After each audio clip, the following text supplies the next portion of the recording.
presented by the United States Air Forces in Europe.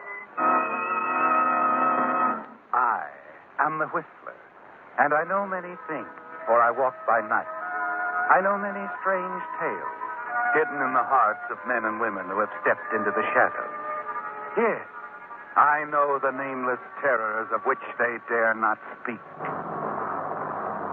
Tonight, transcribed, it's the Whistler's strange story, Backfire.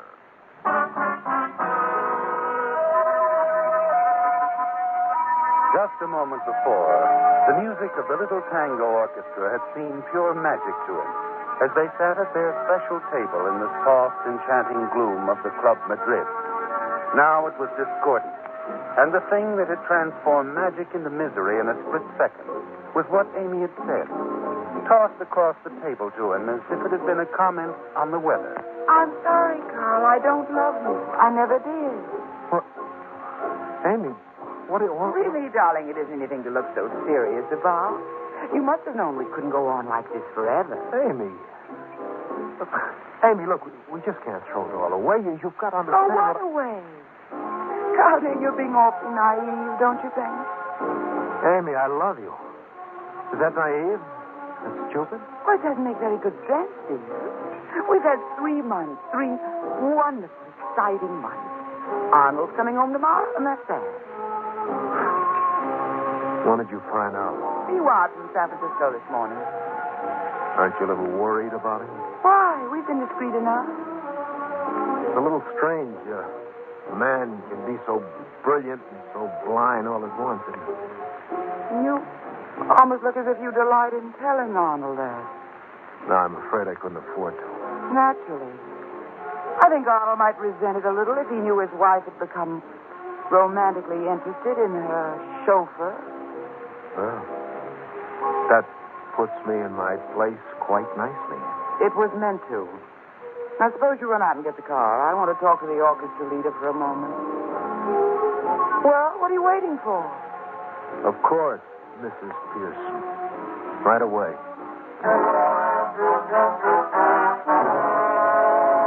Of course, Mrs. Pearson. Right away. You're back in your place now, aren't you, Carl? Just as it was when you first came to the Pearson house over a year ago. Long before the thrilling, unbelievable discovery that Amy was interested in you.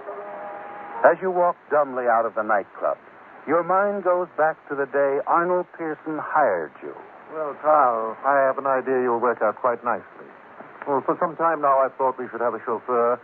Mrs. Pearson becomes upset very easily, emotionally rather unstable. And when she's troubled, she has a strange habit of taking the car out and driving like the wind. Well, a lot of people do the same thing when they're worked up. I suppose they do. Anyway, it seems to cool Mrs. Pearson down, quiet her nerves. I hope that with you here as chauffeur, you'll have to find some less dangerous antidote for these explosions of hers. I know I can help. Good. Well, then it's settled, Charles. I'm going to hire you. And as far as I'm concerned, a prison record means absolutely nothing. If a man is really willing to profit by his mistakes, he'll have every chance to make good. Thank you, sir.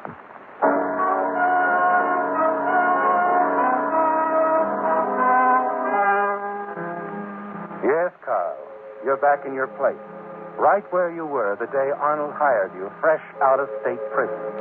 And he hadn't thought of you since. To Arnold, you were a piece of equipment, like a lawnmower or a washing machine. Not a human being who might want something else from the world. Something with pride and dignity. You hated him, didn't you, Carl? Him and his righteousness. And when Amy became interested in you, you wanted to scream in his face that if he didn't think you were somebody, his wife did.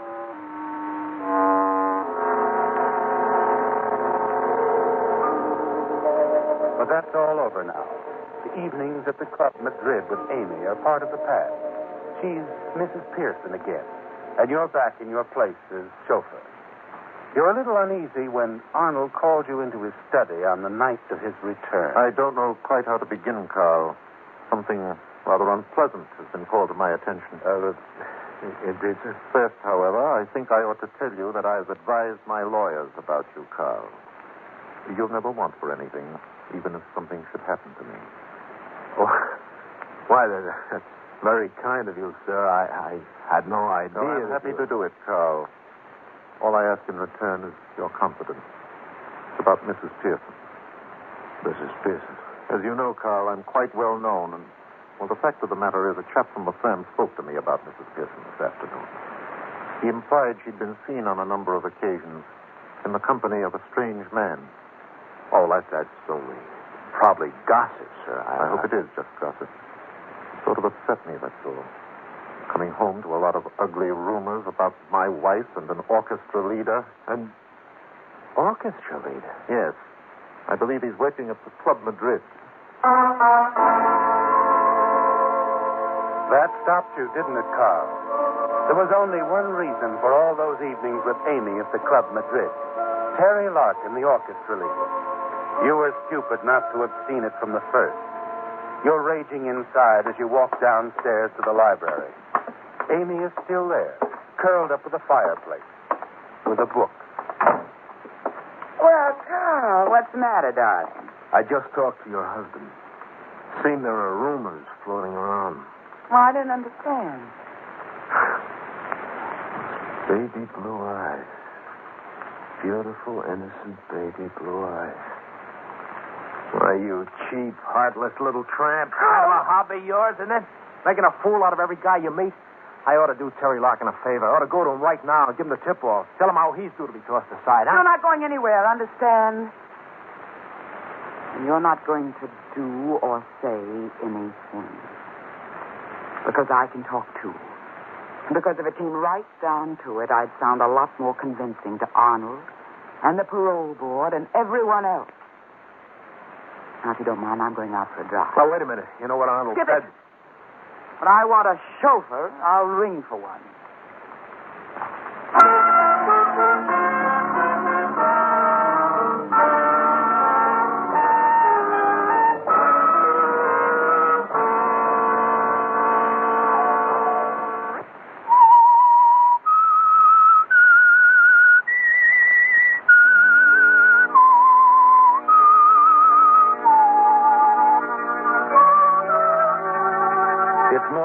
Ordinary hatred for Amy now, is it, Carl? It's a blind, driving rage inside you, fighting for expression every minute of the time you're with her, driving her to secret appointments with Terry, hearing her say the same things to him she used to say to you, listening to her lie to Arnold about where she's been. It's on your mind all the time, and you know that sometime, in some way, you're going to kill her.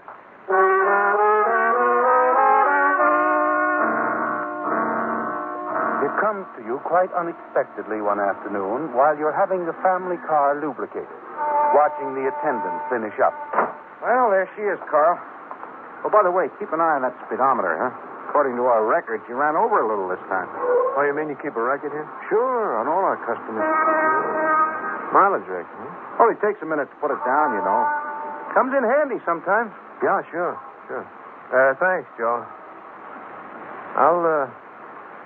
I'll keep an eye on the speedometer.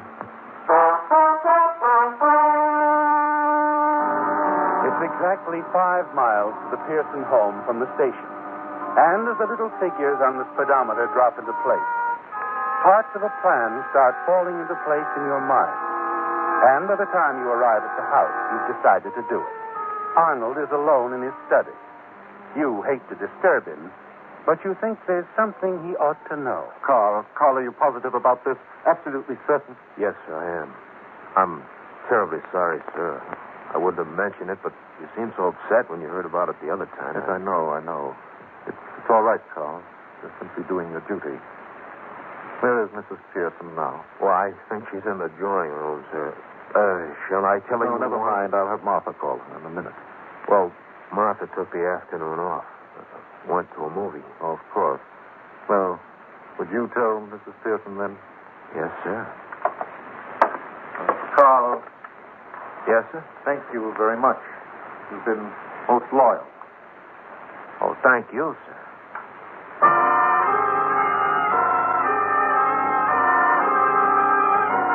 Well, Carl, it's underway now. And as you stand alone in the study and listen, You realize how right Amy was when she said Arnold would explode if he knew the truth about it. Listen to me. You've never heard anything like this, Quarl. It's more than you'd hoped for. I don't care anymore. Do you understand that? I don't care. And best of all, Carl, you aren't worried about what Amy might say about you. What she says won't matter. It's what she does that concerns you now. All that matters is that she behaves as you expect her to. And she does. Exactly. The moment the quarrel is over, she rushes out of the house and hurries across the lawn to the garage for another wild ride. You have the car all turned around, keys in the ignition, ready for it. At the moment she's sending the big car roaring down the driveway, you're walking quietly into Arnold's study for the most important steps of all. Oh, it's you, Carl. Yes. She left in the car, didn't she? I was hoping you wouldn't let her do that. Mrs. Pearson does pretty much as she chooses. Now, wait a minute, Carl. Not only with you, Mr. Pearson. With me, too. That's quite enough, Carl. You'll do well to let the matter drop right here. Forget all about it. I'll attend to my affairs in my own... Carl, what are you doing with that poker? Don't feel like such a big shot now, do you? And it brings you down to size. Carl, wait a minute. Put it down, Carl. Carl, have you gone crazy?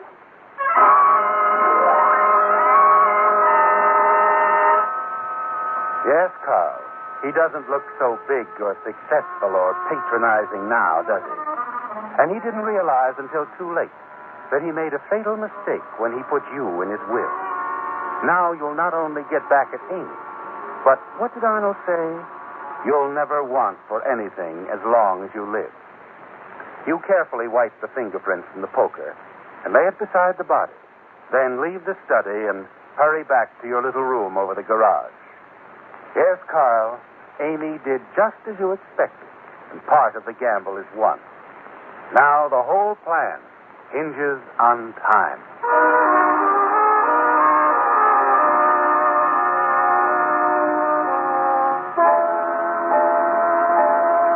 Quiet now. Nothing but the tick of the clock on your dresser as you sit there, waiting for Amy to return. 5 minutes. 10. 20.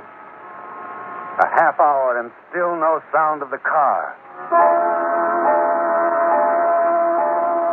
Then you hear the squeal of traffic. Amy swings into the driveway, and you know you've won. She pulls the car into the garage. The door slams, and you hear Amy's quick footsteps receding up the drive toward the house. In a half minute, you're into the garage, and those swift, sure fingers of yours are setting the speedometer back to the mileage reading it showed when you brought the car back from the service station this afternoon. Yes, that's the heart of the plan, isn't it, Carl? It begins to add up now. Those little black figures on the speedometer, plus the mileage record at the service station, will give the police one unmistakable deadly fact. That regardless of what Amy says about driving alone on the highway at the time of her husband's murder, the speedometer will show that the car had not been taken from the garage. More waiting now, Carl. And then Martha, coming around the corner from the bus stop, back from the matinee. Brace yourself and wait. Carl, open up. It's Martha. Just a minute. What's the matter? Carl, I can't believe it. That awful woman, she killed him. What? I knew it had happened sooner or later. That vicious temper of hers, oh, she's a devil. Where is it? In his study on the floor. Mrs. Pearson's in her room. I don't think she heard me. She's packing her things. What? Carl, we've got to do something. I won't go back into that house. I'm afraid of her. I should have warned him. I knew it had happened. I knew it. Operator, give me the police.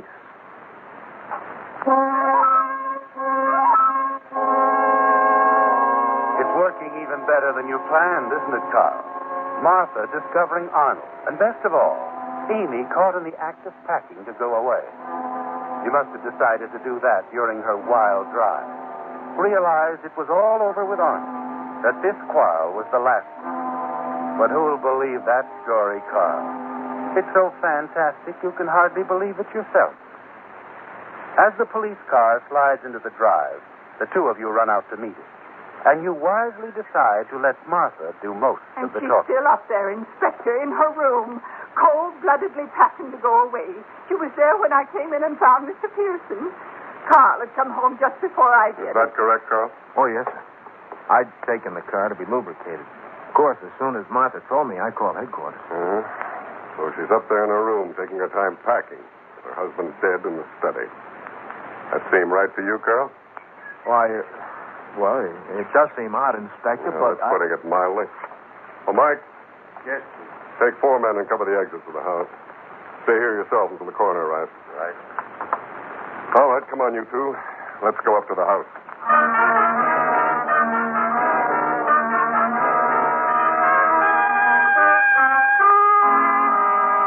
There's a few questions I want to ask you, Mrs. Pearson.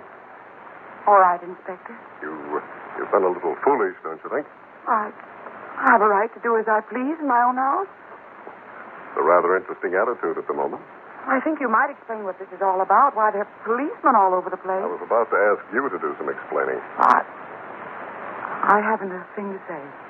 I see. Martha. Yes, Inspector? You say you were out of the house. At a movie all afternoon?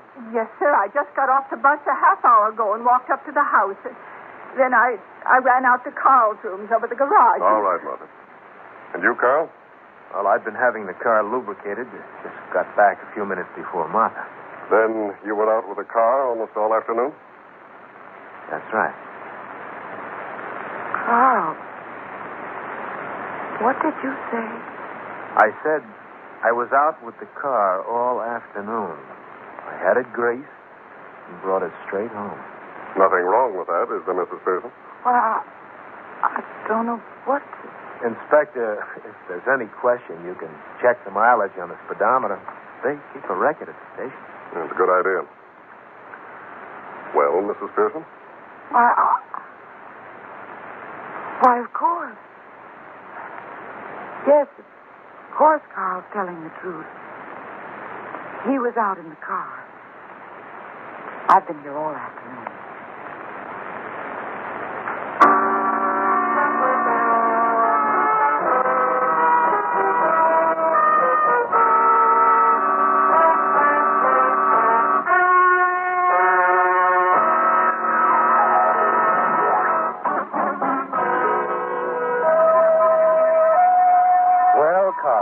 Stopped you, didn't it? It wasn't necessary. All the careful planning, the manipulation of the speedometer to destroy her alibi, the mileage record, the contrived quarrel, all of it was useless. And you stand there bewildered, waiting for the inspector to speak. Well, Mrs. Pearson, I hardly expected it to be this simple. You understand, of course, that you're under arrest for suspicion of murder. Murder? What are you talking about? Your husband? Arnold? What do you mean, murder? He's still right where you left him, Mrs. Pearson, on the floor of his study. I don't know anything about On it. your own admission, you and he were alone here in the house at the time of the killing. Well, that's good enough for me. I think it'll be good enough for the jury.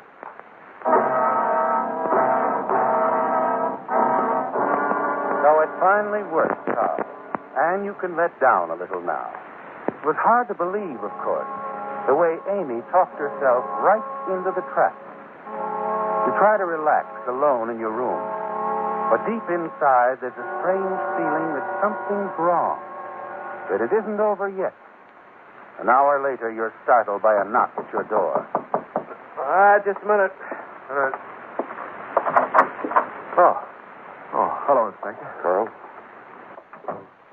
Where is she? Down at headquarters. Carl, you're sure you were in that car this afternoon? Look, I told you could check with the service station. We did. You checked. You drove straight home, huh?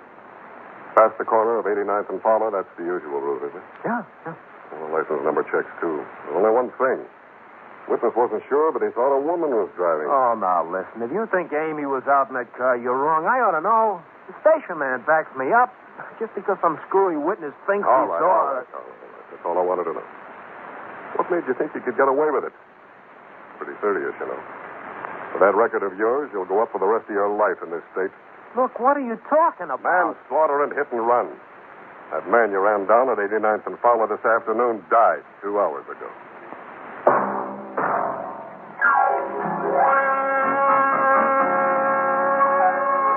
Join us again next week when once again the United States Air Forces in Europe presents The Whistler.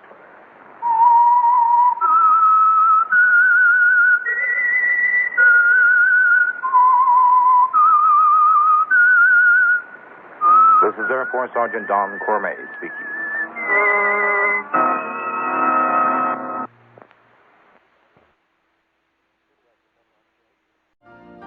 You've been listening to the OTR Gold Network.